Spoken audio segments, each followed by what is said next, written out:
You're listening to an Airwave Media Podcast. Feel like who art Ed? We'll try to splice it. Who art Ed? Mr. Wood art Ed me. Good. Either way, it's ambiguous. It works on so many levels. I know. That's off to a great start. Welcome to Who Arted, where we explore visual arts in an audio medium. I'm your host, Kyle Wood, and today we're going to be looking at Felix Gonzalez-Torres. Felix Gonzalez-Torres was born November 26, 1957, in Cuba. In 1971, he and his sister Gloria went to Madrid. They stayed in an orphanage there until later that year they were settled with relatives in Puerto Rico. He studied art at the university in Puerto Rico in San Juan, and then in 1979, he moved to New York City. He traveled a little bit. In the 80s, he went to Europe. He studied in Venice. 1987, he earned his MFA from New York University. While at NYU, he was reading a lot of art theory. It seems he was specifically enamored with the idea of the audience as a participant in the arts. In the mid to late 80s, he went on to teach at NYU and the California Institute of the Arts.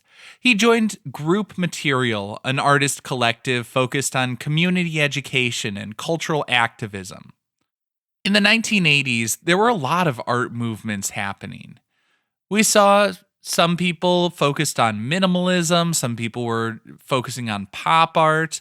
There was a resurgence in expressionistic works. Felix Gonzalez-Torres was interested in exploring cultural identity, consumerism, the political activism through his arts, and he was doing it in ways that felt a little bit sculptural, a little bit minimalist, but also completely new and different, particularly in the way he engaged his audience with the artwork. His standard way of referring to his pieces was Untitled. He wanted something sort of objective that wouldn't lead the audience. He wanted people to be able to look at it sort of with fresh eyes and come to their own conclusions. Of course, while he titled them Untitled, he also tended to put parenthetical titles in, which gave us some clues as to his intention or his inspiration. The vast majority of his works, though, were about the love of his life, Ross, and the AIDS crisis and the way it was handled by society at the time. I think one of the most brilliant things about Felix Gonzalez-Torres' work was that he could get at these issues without being explicit.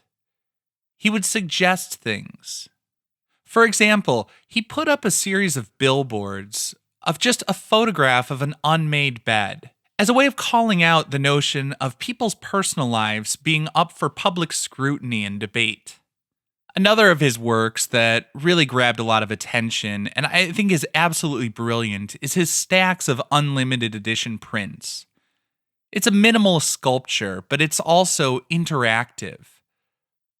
He would tell the museum to put out a stack of prints and replenish as necessary. People walking through the museum were welcome to take any piece they would like, and the dimensions of the piece would change as the stack was depleted by people coming by and taking a piece. Among other things, I think there's just something so wonderful about breaking down the barrier between the artist and audience, allowing the audience to become a collaborator in the artwork. But also, there's something so wonderfully democratic about such a well-known artist making his work free and accessible to everybody. Museums and the gallery world are notorious for being sort of exclusive, where the value of a work is largely tied to how rare it is and how exclusive it is. It's wonderful to see an artist who makes his work free for all. Of course, it can also create some confusion in museums as people now don't know which artworks they're allowed to touch and interact with, and which ones will cause alarms to sound and security to swarm. But I guess that's why we've got to read the little labels on the walls. If I'm being honest, it was only after reading the label on the wall at the Art Institute that I came to understand and appreciate Felix Gonzalez-Torres' work. When I first saw one of his pieces, it was just a pile of candy left out on the floor in the gallery. I really didn't know what to make of it. It seemed inviting, but also kind of lazy. After reading about it, I realized that the piece I was looking at, Untitled, Portrait of Ross in LA, was not just a pile of candy. It was a sort of symbolic portrait. People walking through the gallery are welcome to take a piece of candy from the pile. The pile starts off with 175 pounds.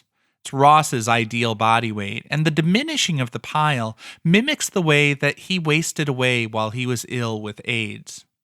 Some people will see the candy as something bright and shiny, something to be enjoyed and then carelessly thrown away. On the other hand, some people will see it as a treat, something to be savored, something unexpected that brings delight, and they take it in.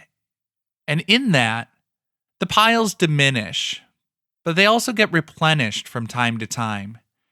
And as people take it in, it becomes a part of them, and a little piece of him lives on. This concludes this week's episode of Who Arted, part of the Airwave Media Podcast Network. If you found this tolerable, please leave a rating or review on your favorite podcast app. You can find images of the work being discussed this week and every week on social media at Who Arted Podcast on Twitter, Instagram, and TikTok, and of course on the website whoartedpodcast.com. Podcast done.